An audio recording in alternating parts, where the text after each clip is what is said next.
Welcome to Caravan of GLAM Presents on KPQR LP Portland, Wild Planet Radio. Hey, it is Justin with the Caravan of GLAM Presents. We don't know what day it is, but we are in the studio with Don Newton. Hey, everybody. And our guest host this week, Danie Ward. Hello, you. We're going to raise the roof, right, Danie? I'm raising the roof right now as we speak. You can't see her, but she is. I'm raising it. All right. And I have my snacks, and I'm ready to go, so We'll be right back. let's do it. Hey, this is Patrick from Eastside Strength and Performance. You are tuning in to the Caravan of GLAM Presents on KPQR 99.1 FM or streaming live on wildplanetradio.com. Hi, welcome back. This is Vivica Valentine with Caravan of GLAM Presents on Wild Planet Radio 99.1 FM, streaming at wildplanetradio.com. Hey, welcome back, everyone. This is the Caravan of GLAM Presents. I'm your host, Don Newton. And I'm J-Boo. And I'm Danie Ward. She's our special co-host today. We have a special guest in studio with us also. We have Justin Pavolotti. Hey, go hey. Did I say it right? Yeah, you did. I did, from the Q Center. What is your title at the Q Center? So I'm the one of the executive co-directors, and I do development and community relations. So partnerships and communications and all that good stuff, and fundraising. So the boss, one of the bosses. One of the bosses. You're the one that keeps the flow flowing. Sure. And then Stacey Rice is my executive co-director, and she does operations and programs. So what is the Q Center? Yeah, so we're a community center. We're an LGBTQ community center, and we're based in Portland. We're a drop-in space for lots of different groups. We have over 25 affinity groups, so they're peer-led groups that come in and somebody from the community says, I want to do a support group, or I want to do a gay gamers night. Or we have a group called Rainbow Babies, and they're queer parents with babies. And so on Monday mornings, there's just like a play date, a giant play date in the morning. We should just really go cute. show up there. Let's go next Can we week. hold your babies? Yeah. Just push me in a Just stroller. give them back. Push me in a This stroller. is my baby, J-Boo. It'll work. Just He's shave. my baby. He's just really hairy. We'll just put a mask on him. We can He's do it. scared. He doesn't want to be seen. Put a bonnet and a diaper. I'm down. You would look so cute. With your knees up to your chest. I'm flexible. It's Hey, that works. Oh, my God. all you have to do is take a turn. He just derails us so Yeah. much. It's just not even funny. So how long has the Q Center been around? When did that get established? I think in 2003. I started last year, June in 2015. But we a little more about the space. We have a gallery. We have a library. It's the biggest library on the West Coast, I've been told by our volunteer librarians. And then we have an auditorium and lots of different meeting spaces. Wow, how big is the space? It's pretty big. It looks small from the outside because it's all like brown, but it's close to 6,000 square feet. And Wow, that's huge. Yeah, we have 5 different organizations that rent office space within us, like PFLAG Black Chapter, Gay PDX, Pride Northwest is there, the Equi Institute is there. They're a queer and trans focused health clinic. So they're community led and serve community. So they're pretty awesome. So it's pretty much an open door. Yeah. So we're open 7 days a week, Monday through Friday. It's drop-in anytime. There's lots of groups going on, so you can check our calendar on pdxqcenter.org. But there's also Wi-Fi, free Wi-Fi, and places just to hang out and do your work. So it's a great resource support. Mm-hmm. And then we're area. open on the weekends too, but just different hours. That's pretty cool. So what about some of the youth programs? So a lot of our youth programs went to when I started in June of 2015. I was coming on during a restructure, and so in January-ish of 2015, the primary youth program was SMERC, and they migrated over to New Avenues for Youth, which has been such an awesome fit for them. And we still work with them and do events and everything. But so they live there now. And then our youth, we don't have like a concrete youth program per se, but when youth from the community need space or want to run a program, they're we welcome them in. So do you work with some of the gay straight alliances? Do we have those in our schools here in Portland? Yeah, we do. So we also have, one of our programs is called ERA, Encouraging Respect on Aging, and we have around 250 monthly participants. We have a program manager for that, and it's 55 and older. Susan Cosen's our program manager for ERA, and she's been working with GSAs, local GSAs, to like bridge the intergenerational gap. And so she had this awesome program last year that had Irvington's GSA. There was like 28 middle schoolers came and partnered up with 5 of her senior participants, and they just exchanged stories throughout the year and ended on like this awesome presentation. And the kids wrote stories about the ERA participants and did like a presentation to the group. And That's really cool. That is cool, yeah. so cool. yeah. So what are some of the needs that you're seeing in the community? Like, who is coming to the Q Center? Yeah, so we have a lot of transplants who were their first stop, and they need resources. So we have a information and referral program. It's our INR program. It's like Queer 211. And so we have a pretty big database of LGBT competent providers, businesses, and stuff like that. And people call in and say, I'm in Medford. Who can I go to the doctor? Where can I go see a trans-friendly doctor? We have people from LeGrand calling, and people moving to the state call. So a lot of people come in.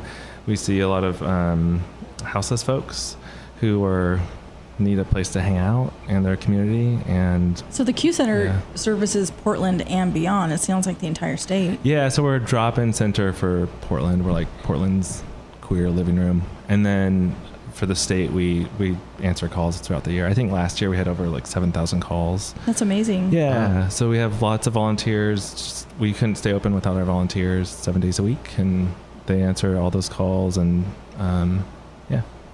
Don't you have an office in Astoria, or is that separate? No, they're separate. Okay. They're our friends, but they're the Q Center of the Lower Columbia is I think their official name. They're a Facebook group, and they have a space in the community center there, like the big rec community center. So is the Q Center, is it affiliated with any of the municipalities, like the city or county resources, or is this standalone? It's its own? Yeah, we're standalone. We're a 501c3 nonprofit.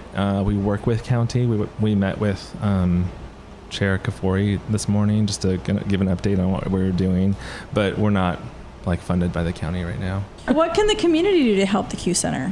Well, we do. We love to partner with organizations and people. If you want to do an event or something, we're totally great hosts.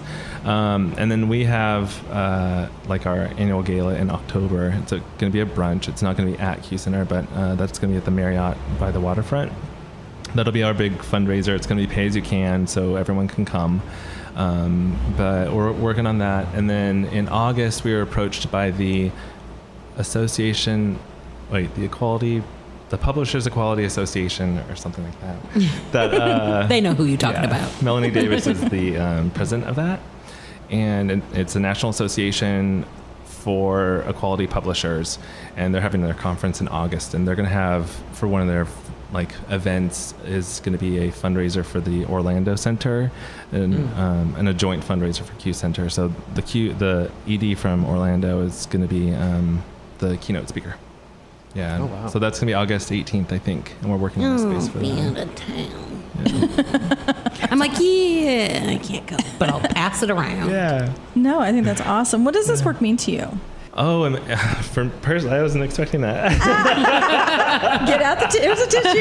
No. For me, I grew up in rural California in Eureka, California. Like the county seat is 26th. Caravan. We know a lot Yeah, of the you all same know. people. Yes. And so for me, it's a way to make a difference and be connected, and for me, it's my, because I have so many different privileges, is like I can be visible and still feel safe.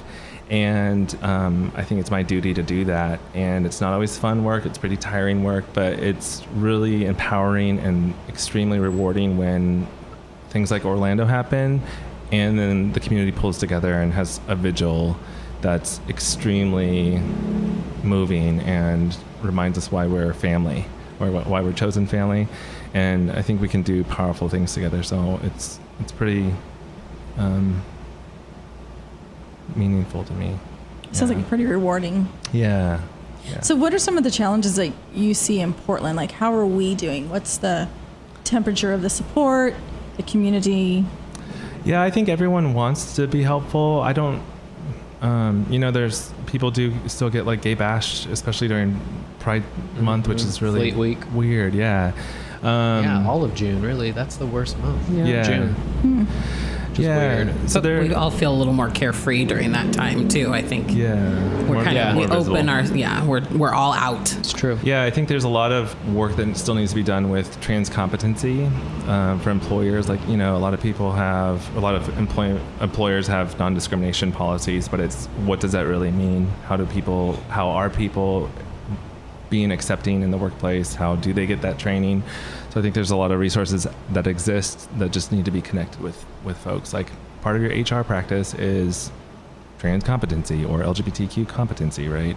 There's always those refreshers that employers have around sexual harassment that they always have to do, typically. And so why not add that in, right? So there's lots of cultural pieces that have to be done. There's a lot of regular issues that need to be dealt with in our community, so like racism and classism and all the economic empowerment. We need systems for people to be able to transplant here, or if they do and they're homeless or jobless, then they need a way to be empowered that way. So do you do any type of outreach or an education piece to some of those HR departments? Is that happening? We're not equipped to do that, but we do work with people like Layla Hale at P-Flag Black Chapter, who does do that. Shout out to Layla. Yay. Nola Young, who used to work at Q Center, but is one of our advisory board members. They do that as well. So we know some of the trainers, and when employers request that, we get that question a lot, and so we connect them as much as we can. It's part of that referral program that we have. That's really cool. Yeah. I think that's awesome. And so if people want to learn more information about it, Justin, where would they go? They can go to our website if they don't have Facebook. I would think Facebook's better because we update that more often. They can stop in, they can email for a coffee, and I'm happy to sit down with folks. That's pretty cool. What's your advice to the youth? I mean, we talk about that quite a bit here on Caravan of Glam, and Caravan of Glam, they do a lot of outreach for the youth, providing that support. What's your advice to the youth in the community? Always be your own advocate. So if you need something, find a way to say it out loud to someone. Always, coming from rural town USA, I was always having to look at my resume, what do I need to do to get to the next step? And either volunteering somewhere or trying to get a job and then doing well in that job so that I could, get paid more and get a raise to transfer to a different job. So always be your own advocate and try and ask for what you need when there's someone around. Well, we really appreciate you coming in. Yeah, thanks for having me. Absolutely. So again, Facebook is a page to go to for the Q Center. That's not short for anything. No. It's just the letter Q, Center. Mm-hmm. And then is the website? pdxqcenter.org. And when I started, I was like, why is it PDX Center? And I'm like, there's other Q Centers in the United States. Where is the Q Center located? Great question. We're 4115 North Mississippi Avenue. And what are the hours? Monday through Friday, 11 a.m. to 9 p.m. Saturday, 10 to 6 p.m. and Sunday, 10 to 9 p.m. So it's a place that somebody could come to with any type of question, any type of support that they're needing, some direction. Yep, we have bathrooms, we have a kitchen, we have sofas to hang out on with Wi-Fi. Bring your events there. Yep. You can use their space for your event. That's awesome. We have rentals too, so if you're a business and you just need to get out of the office for a staff meeting or something, it's pretty cheap. So very cool. Yeah. Well, we appreciate you coming in. I hope you'll come back. Totally. Okay. I'll be on time next time. Oh my gosh. You were on time. You were on time. Hey. Yes, totally fine. All right. This is the Caravan of Glam Presents. We'll be right back. Hey, welcome back, everyone. This is the Caravan of Glam Presents on Wild Planet Radio. You've got myself, Dawn Newton. Lil J Boo. And Danie Ward. Danie Ward's our co-host. We've adopted her. Finally. She's finally. She has a home. And our special guest in studio comes back. We begged and said, please come back. Darcelle 15 is here. I came back. You did. Thank you. Bad penny. Or bad $20 bill. That's better than That's, yeah. Oh my gosh. Good afternoon. 86 years young? 85. 85. Don't rush him. Well, I mean, I don't mind saying 85. I'm not going to 86 until November. okay, because I knew this year. 1930, so I was doing the math. I wasn't sure where we were. November yeah. what? 16th. Oh, A Wednesday night. little Scorpio. The worst kind. The best worst Bite yourself first. Oldest performing drag queen Yes. west of the Mississippi. Am I In getting the that world, right? I think. In the world, yes. Well, the Guinness, Sure, make it big. Guinness Book of World Records too. We got to challenge that. Or has that been corrected? It's already been set in, Nice. but they don't. I don't think they don't say anything until September. Okay. So Still hopefully performing. nobody ages Yeah, quickly. the governor wrote a little note saying that I was still working, and the mayor, and That's so cool. for what it's worth. Are they like in your phone? Can you just call them and just say, "Hey, can you send a note for me?" Mm-hmm. The governor and the mayor. He's serious. No, I do. I don't doubt it. I don't have them in my pocket, but I can communicate with them. They'll take my calls. How about that? Darcelle, line 5 on the red phone. You're in his pocket. No. They'll take my calls. That's all he's going to say about it. I love having politicians because I love the way they function. You know, first of all, they have to always be campaigning. Right. You know, I mean, especially like our legislation, it's every 2 years. So they're in session 2 years and they're out again unless they spend that time campaigning, raising money and the whole thing. It's kind of interesting to, they're always looking around. Yeah. Nonstop. That lady's got a big diamond. Hi. Ooh, will you be my friend, girl? You write a little check for my campaign. No, that This is why- fake. No, just kidding. that isn't why. No, usually I get along fine with them, and I appreciate what they do. It's a thankless job. Do they ask you for your input? I've given my input, but no, maybe once or twice, just about. They'll always accept your check. The things that are involving our community. I mean, you've been very instrumental in that as well. In our community. Yes, you have. Yeah. You're still performing 6 shows a week. Right. 6? 6. Yeah. And sometimes Sundays if we have a special show. That's what keeps it going. I mean, I ask all the time, is there a cough button?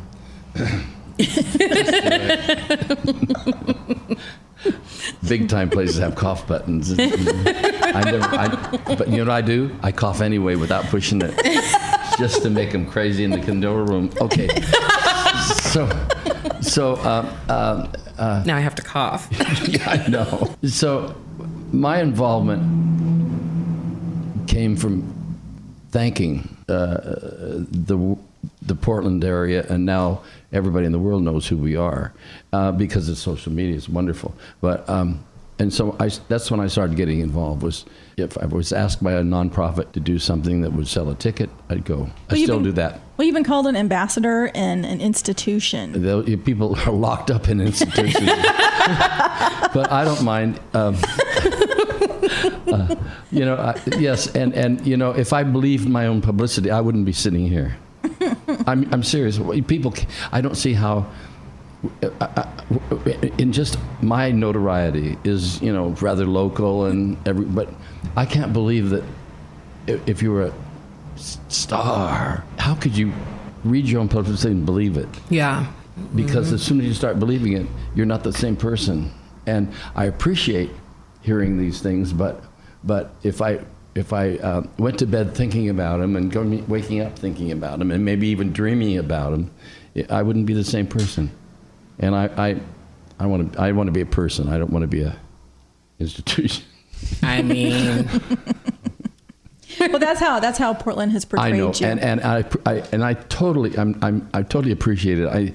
It was never a plan, you know. It wasn't a plan that I'm going to be this, and this, and do this, and this, and this. It was never a plan. We opened the club. We had $5,000. I bought the bar. Was that Dima's Tavern. We bought the tavern. We were a lesbian bar for a long time because our gay men friends would not come across Burnside because it was bums and winos and. I mean, much safer now than it was then. I mean, they were. You couldn't be down there past dark. But you could but they didn't realize because winos by 8 o'clock in the morning are back to laying down dead, sleeping.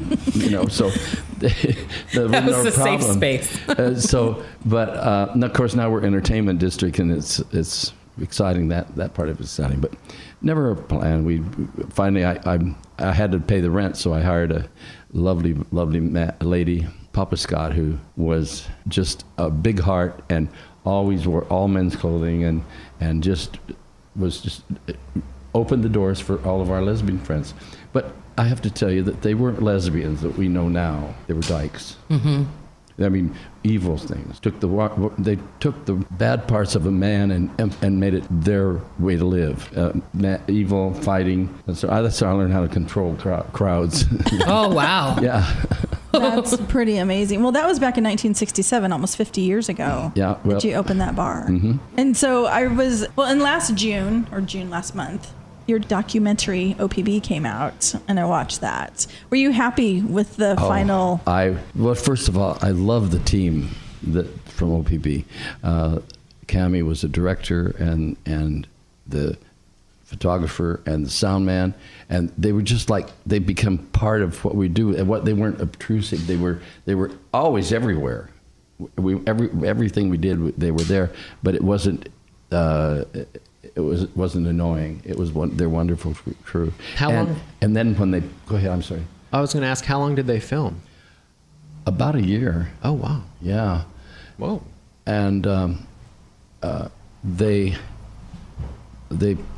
editing was fantastic. I had no idea because they had enough footage. They told me they could do a 13-week reality show. But they had to do it in 30 seconds. Let's see.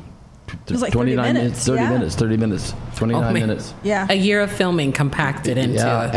And then they put the history. What I loved about the fact that it wasn't just Darcelle. It was the history of our community, of the situations we lived in then and now, and I loved it. Well, that was the part that really stuck out for me too, as watching it, was the history of Walter Cole. That stood out to me. Growing up as an only child in the town of Linton, a mill city, and what that was like. You lost your mother at the age of 9. I can't even imagine as a child losing their mother, but just how you have evolved and the person that you are today since that time. I mean, you've seen so much. I mean, within Portland, and yourself, the LGBTQ community, there's just so much. Life in general. Oh my gosh, it was just amazing to me. Well, have you ever read my book? I have not. It's on Kindle, and we have an Powell bookstore. Anyway, it's Just Call Me Darcelle. It's my life. I did a one-man show. I wrote a one-man show, and from the one-man show, then I enlarged it to a book. And it's open. When you write a document of yourself, you better tell all of it. Everything. You don't pick and choose. So I didn't pick and choose. Yeah. I told from the beginning to now. And I had my aunt, when my mother died, was my guardian angel. She took care of me. We tell people today, in today's society, where it seems there's more dialogue, more forgiveness, more acceptance. But growing up when you did, that wasn't present. I was a sissy. It was called that. The word gay wasn't invented then, but I was a sissy and made fun of. Did you know then, when they were making fun of you and did you know that you were gay? I didn't know. All I knew is I liked to play jacks. Something so benign. And hopscotch. When did you come out? Well, they never ever chose me to play ball. I don't know why. I don't know why. I forgot what I just asked. When did I come out? Oh yeah, how old were you when you came out? Well, I was molested by my father, but didn't realize that it was horrible or molested. I craved attention, and he was giving me attention. When he's your father. Yeah, he's my father. How old were you when that happened? About 12 or 13, right in there. And so I didn't realize it until first of all, I'm married and have two children, and now I have 2 grandchildren and 2 great-grandchildren. And, and I wouldn't change any of that part of my life for anything. But there was a time when I had to say, I have to stop. I have to stop cheating. I have to stop lying to her, the woman I loved. I had to stop lying. And I had to make the statement that I had to tell it like it is. And there wouldn't be a Darcelle if I hadn't, because I was working at Fred Meyer at the time, and probably would be either dead or sitting on the couch watching television to this very day, or wouldn't even have lived this long. What kept you going? What was that inspiration? Because you could have gone a different path. Yeah. You chose this one. What was it that internal? First of all, the depression. My father worked for $1 a day. We were lucky at the end of payday if you'd had a quarter to buy an ice cream cone. And I wanted something more than just working for someone else. And I worked for Fred Meyer. I went to the military, came back from the military, worked for Fred Meyer, and decided I was going to start on my own. I had Portland's first coffee house, which you guys would have just adored. It was wonderful. What was it called? Cafe Espresso. And I had an espresso machine from the only one north of San Francisco. It was a boiler. I mean, it's so illegal now. It wouldn't open flame, and you had to watch the thing to make sure that it didn't blow up. Oh, wow. But it worked. And we had entertainment. We had jug bands, and we had jazz, and just, it was really, coffee was 50 cents when, at my place with no refills, and 5 cents at the corner drugstore. This was way back in the 50s. You had the good coffee. I had the good coffee. So I just stuck with it, and then I had an ice cream parlor, an after-hours jazz club with no booze. Then I bought Dima's Tavern. And that part of it now is history. I'm going to digress a little bit. You mentioned being in the military. What was that like for you? I love the military. Really? What branch were you in? Well, let's see. I was married, and we got married in May, and by September, I was drafted. By September, I was in basic training. Whoa! Were you in the Army? Mm-hmm. Oh yeah, and I went. That was during Korea. Did you stay stateside, or did you get deployed? We went overseas. Oh. But I went overseas to Europe rather than Korea. Mm-hmm. Thank you. And got sick on the way from the water or something, and I missed the going to Frankfurt, Germany, where they played soldier all the time, and they needed somebody in Livorno, Italy. Ooh. To protect the Italian Riviera. Oh, so darn. It was terrible. Rough life. So it was really wonderful because I worked 8 to 5, and I was in headquarters on records, working everybody's records. So then we'd have weekends off, and we didn't ever once pick up a gun and march or anything. It was fun. Ooh, I couldn't even imagine how fun those weekends were. Well, because besides we all worked together, and you write orders every time you get a time off, and we didn't write each other's orders. We just went. So naughties. Or if we did write them, we had to have some public that we were legally out, but we didn't turn them in, and so that was kind of nice. Anyway, Rome was not that far away. Florence was only a half an hour, and so it was pretty exciting. Oh. It's not because I was too dumb and young to really take in but it sends men back 3 or 4 times in all that whole area, so. Well, and it's also been said that the entire community has always accepted you, and it's always been that way. Has it always been that way? Gay community? Mm-hmm. And Portland, gay and straight. Yeah. Well, no, because there for a while, I was not. I was closeted in the gay community, and isn't that nice?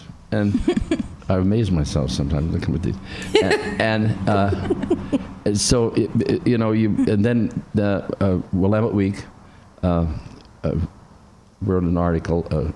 Susan Stanley wrote an article about the best kept secret, and it was less. And the doors opened, and the public came in, and that was just the beginning of the whole thing.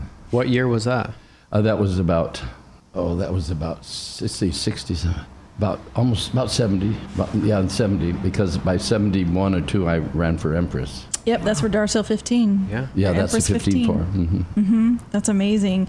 Talk a little bit too, Darcelle, about in the 80s when AIDS, you did a lot of campaigning, a lot of support. That was, Yeah. It was a dreadful, terrible, ugly time. And our government did nothing. I mean, there was no facilities, no support. It was a queer disease and did nothing. Every week, we'd have friends from San Francisco and here in Portland that died from AIDS, from HIV and AIDS. Then I did memorials, and I did about, I don't know, 10 of them, or I don't know, a number. Too many.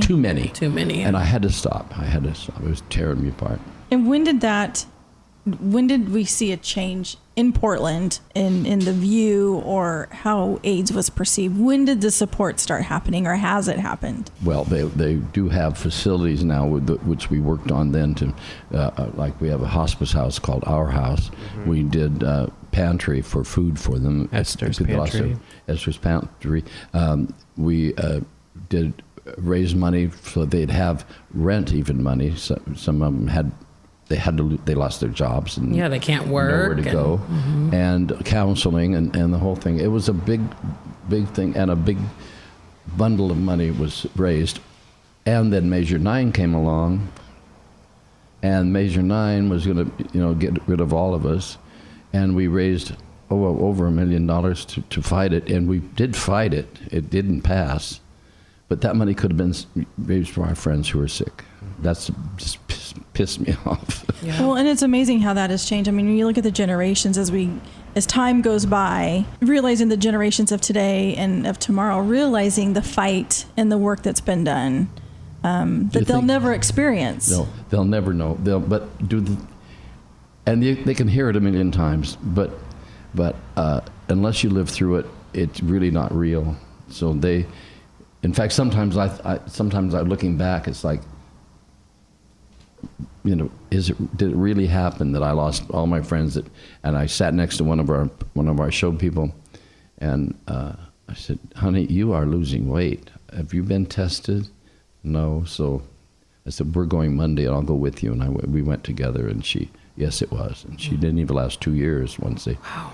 But those were before the pills, and but if they'd have jumped on it right away, it's like the viruses that come up every now and then. Do we hear about them after about a month? No, Nope. Because they take care of it. Mm-hmm. This was a queer thing that didn't need to take care of. Let's lighten our little dialogue, shall we? Shall we? I'm like, man. Can we tap dance a little? We can spin you around in the chair. Hey, this is the Caravan of GLAM Presents. More with Darcelle 15 when we return. So it's time for your Flashback Friday. Justin, who are we going to be drilling today? Drilling? Pick me. Oh, I love being drilled. Yes. Well, Vivica's begging for it, so Let's start we'll go with with Vivica. Yes, please drill me. Oh my God. Favorite song? Oh my gosh. Oh, this is horrible. Proud. By who? Queer Folk. Favorite city? Portland. Favorite person, dead or alive? Oh my gosh. I was gonna say Eartha Kitt, but I would say oh my gosh, I can't think of her name now. Rosa Parks.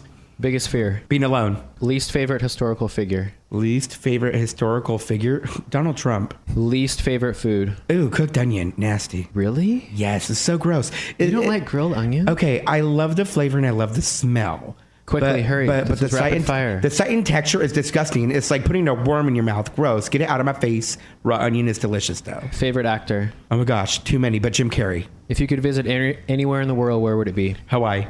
Favorite sushi? Any that is cooked.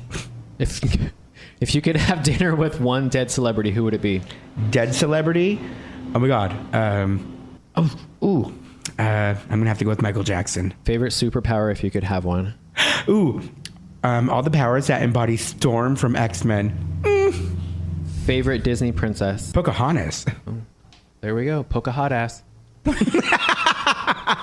So yeah, you were drilled because you were sweating and you were fussy. Yeah. So that was your It's Flashback hard, though. Friday. It really is. on the spot. With Vivica Valentine. It really is. Like, I don't have a favorite of like anything. Oh, like, please. they're all if I did have to choose like a favorite Disney princess, it would be Pocahontas. She was very untraditional. Like, Wait, was she a princess in the movie? yes, she was. That incredibly historically inaccurate movie, yes. Right. Exactly. Well, the question She's was gotta be the favorite downer, I'm Disney sorry. princess. I mean, realistically, she was raped when she was 16, and she was stolen away from her family and kin. Okay, that was your flashback Friday. But that wasn't in the movie. Caravan of Glam will be right back. Hey everyone, this is Justin with Wild Planet Radio and the Caravan of Glam Presents. Don't forget to connect with us. Facebook, Wild Planet Radio, Twitter, @Wild Planet Radio, Instagram, Wild Planet Radio, and of course, # Wild Planet Radio. Tell your friends, share the news of WPR on social media, and stream us 24/7 at wildplanetradio.com. Hey, welcome back, everyone. This is the Caravan of Glam Presents. We've been chatting with the Portland icon herself, Darcelle 15. Has Darcelle always been a blonde? Oh, on stage, yeah. Well, no, I tried dark hair one time, and nothing wrong with dark hair, but it didn't work. And I would say, look, no one can find you in the dark when you have dark hair. That's a true story. Just imagine when you have dark skin. Yeah, you got a point. And your costumes, who makes them? I do. Still to this day? Yes. And you've made some elaborate costumes. Yes. Thousands. And that you've equated making your costumes to like people that like to go fishing or go hiking. That's your That's your hobby. Yeah, because that's my hobby. And in fact, I have so much wardrobe that I could never wear it all. You'd only wear one at a time. But if I go to a store, like a fabric store, and see a piece of fabric that catches my eye, I buy it and make it. And sometimes I wear it, sometimes I just hang it up. Do you recycle your costumes? Never. Oh, I want to come to your house and go through your closet. That means, you mean let somebody else have them or something? Well, I've taken trim off of some really that pardon me, don't fit anymore. Do you ever loan them out? Do you ever let somebody borrow your costumes? I'm very selfish. No. I did one time. He's a Scorpio. They don't share. No, they don't share. No, especially people. They don't share their other halves. No. I lent one time to a minister. Oh. Who nameless. You need the tissues. No, I could kill him. And I never saw the costume again. So why don't we name him? No. Put him on blast. He's like, this is how I've lasted so long in this city, is not talking trash. Yeah. If I talk trash, I end it at that. That's a very special point. So how does somebody become a part of Darcelle's show? Well, I want to know who's on cast now.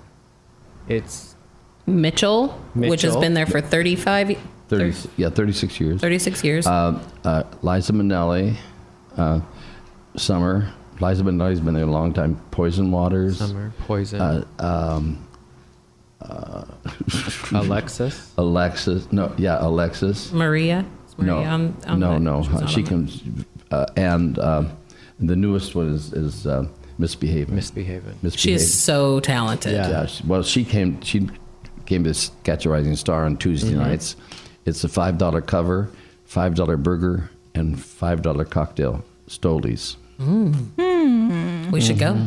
So how do you find new talent, or do you look for new talent? She was from Idaho, and she jumped on stage and did her number, and I said, I'm hiring you, and don't get elegant on me. Do your number. Do what, I've hired you for this. Do this. Do they sign a contract? No. Oh, okay. No, I don't. No. No, we're pretty loyal to one another. We're pretty loyal to each other. Yes. Absolutely. And do you go scouting for new talent? No. With 6 shows a week, I mean, where's the time, too? Well, no, I don't. But we should be scouts. But when we do, but I love going to shows, and when we've traveled, we've gone to shows in Europe and Germany and everywhere. But no, it seems like something happens if somebody has to stop or move on to another somewhere. The void is filled. It just happens. And how do you squash? They have to be talented first. We don't train. Mm-hmm. They have to have some talent first. The it factor. The it factor. They have to come ready. Darcelle factor. You can't you can't train anybody that isn't right on it. Yeah. And how do you squash any disagreements? Does everybody get along okay? Well, remember that we are all is it triple egos? And so, but Does Darcelle have the last word? we work together. I'm not Darcelle and they're over here. I work just as hard as they work. So it's not, it's like, well, I mean, it's like we'll handle it somehow, but usually it handles itself. Kind of a group effort. That's nice to hear. Because, I might be an institution, but there I'm just Darcelle, get on stage. It's your turn. And take up the time because we're changing clothes. That's what I feel like somebody. That's what I feel like somebody. Well, okay, I'm here so they can get their clothes changed to go on the next one. How have the audiences changed over the years? Oh my goodness. Yeah. That's been a wonderful thing. Thank you, whoever you thank up there, whatever her name is. Whatever her name is. Well, the audiences were first for our lesbian friends, and then it opened up in people, and I notice more now couples. A lot of straight folks. Well, yeah, that's not a bad thing. No, not a bad thing. But coming from Tillamook, everybody knew your show, knew what it was about, and they were, most of them are small town rednecks and are very anti a lot of things. There's no such thing as a redneck as far. I've never found a real redneck anyway. We've worked in the smallest little towns in the state of Oregon, and they come in scuffing their feet, And one night we did a show in outside of Bend, and they were putting up the set or the lighting, and so they're right out of the desert, or whatever, and they're sitting there. Well, the one with the nails on was the head queer. And I heard him, and I was laughing so hard I couldn't be angry. I mean, this guy, had never seen anything like it. Well, and he wasn't wrong. And he wasn't wrong. It's absolutely correct. And looking like this with my nails, putting things up. Well, that night he came to the show, and he said, afterwards, he said, "Damn," he said, "that's a damn good show." I didn't mean it. I said, "You don't have to apologize for what you said this afternoon, because what you said was the funniest thing I've heard in a long time." Well, it's not like you haven't been around for years and heard it all. Yeah. In your time as Darcelle, do you have any regrets, anything that you would change? That's a hard question. No, I don't think I've of course, when you write your life and you act your life in a play, I was doing a one-man play. Do I regret anything that happened in my life? No. Everything that happened in my life built me to this point. And I'm just as proud of when I was in the Army, or when I worked for Fred Meyer. I did a good job, that kind of thing. I managed place. And no, I don't regret anything. And then of the life before Darcelle, no, don't regret, because I have a beautiful family, and my granddaughter was married Saturday. Aww. Congratulations. Were you a mess? I was. No, I cry at commercials. Me too. Baby. So, when she came down, it was a venue outside of Sandy, a beautiful, beautiful park-like setting. When she came down there, it was all over. But anyway, and as Darcelle, I don't know. Should I have done it earlier? I didn't start doing it until I was 37 when I started doing it first time. And when you look back on your career, that's what I'm trying to think of. I don't think go ahead. I'm sorry. Well, no, your book and the documentary. When you see Walter Cole and you see Darcelle, what is your thought from the outside? They were this far apart to begin with, and they're right there now. Sorry. That was a perfect sound for that. Well, and all that you've done, do you ever just say, dang, I've done a lot? I look around at the club, for instance, and remember what it was when when in 1967, and know that I built the stage and I made the drapes and I put the lights up, the first lights and all that kind of stuff. And now, no, I'm proud of that, but I don't have to remind myself all the time of where we are. I'm where I am because I worked hard, and anybody can do what they would want to do if they just stick with it. Yeah. What do you want to be remembered for? I think that I can fit into almost any situation and any people, that I get along with zillionaires and I get along with our street people in Old Town and appreciate where they are and what we've all done. I don't know what else. You'll be thinking about me a little bit. But at this point in your life, are you happy? Are you satisfied with where you are? Yeah. No, wait. As soon as you get satisfied, then you don't work anymore. Are you happy? I'm much happy. That's what I sign every time I sign my autograph. I put the date and happiness and my name, and it's got to be that way in your life. If you're unhappy with your friends, your family, your partner, your job, move on. Mm-hmm. Because if you spend your life being unhappy, the people around you are going to be unhappy. When you miss so much, you miss it. I've never had to get rid of anybody, but happiness is what happens. Now ask, how can you do this all this from audience? Well, because of you. Your smiles, your applause, it's like a medicine. Is there anything that you haven't done that you still want to do? I'm satisfied with where I am on this earth right now. Very satisfied. Well, Darcelle, we love having you in. I mean, we would just thank you. We just keep you here and bottle you. We would do that. So, Darcelle, where can we go to find more information? Just go to the website. I have 4 Facebooks. So one is Walter Cole, one is La Femme Magnifique, and one is Show Bar. 3. Do you manage all of those yourself? No. Okay. I barely read them. And there's 6 shows a night, so it was a week. A week, not a night. I'm like, good heavens. Let's do that. Wednesday and Thursday night we have one show at 8 o'clock. On Friday and Saturday we have an 8 o'clock and a 10:30 show, and male strippers at midnight. Oh, that's right. I always forget about the strippers. Men of Darcelle, yeah. I don't do that. I mean, we've seen your ass. Yeah, and you will again. Yeah. Oh, it makes me feel so young.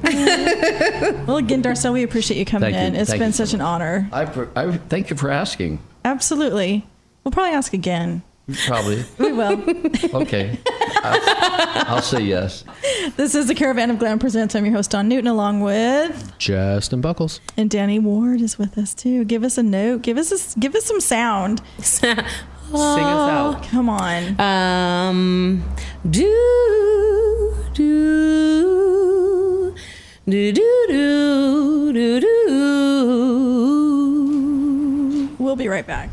All right, it's time for your weekend cocktail wrap-up. This week's cocktail is called Lemon Tom Collins. You take 1/2 ounces of gin, 1 juice of a lemon, 1 teaspoon of sugar, ice, and chilled soda water. You're going to combine the gin, the juice, and the sugar, stir well, and then add ice and top it off with the soda water, and that's your cocktail for the weekend. And now for those of you that don't drink, we also got our weekly mocktail.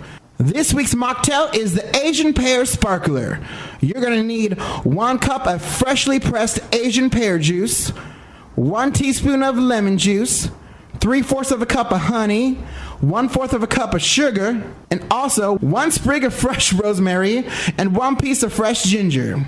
You're going to combine the pear juice, the lemon juice, the honey, the sugar, the rosemary, ginger, and a little bit of nutmeg into a saucepan over medium heat. Bring it to a boil, then simmer it on low heat for 5 minutes, stirring until all of the sugar dissolves. You're going to remove it from the heat, let it stand for 30 minutes, strain the syrup through a fine mesh strainer, and discard all the solids. To serve, you're going to fill an 8-ounce glass halfway with ice cubes, add 3 tablespoons of simple syrup, fill with soda water, and stir. There's your weekend drink. Have a cocktail on us, but you buying it. That does it for us today on the Caravan of GLAM Presents. We are done. We're done entertaining you. The show. It's kind of sad. I don't want to go home yet. No. Danie will be back. We're going to bring her back. We adopted her. She knows that. Radio sister. She is. So you got me, Dawn Newton. J-Boo. And Danie Ward. Danie Ward, our special co-host. With an IE. That's right. Oh, yeah. IE. All right. Have a good evening, everyone. And we will talk again soon. Yes, we will. Peace out. Be kind. Rewind. Make smart choices. Strap it on. Oh. Ooh. Wrap it up. Smack it up, flip it, rub it down. Oh, no. All right. We're out.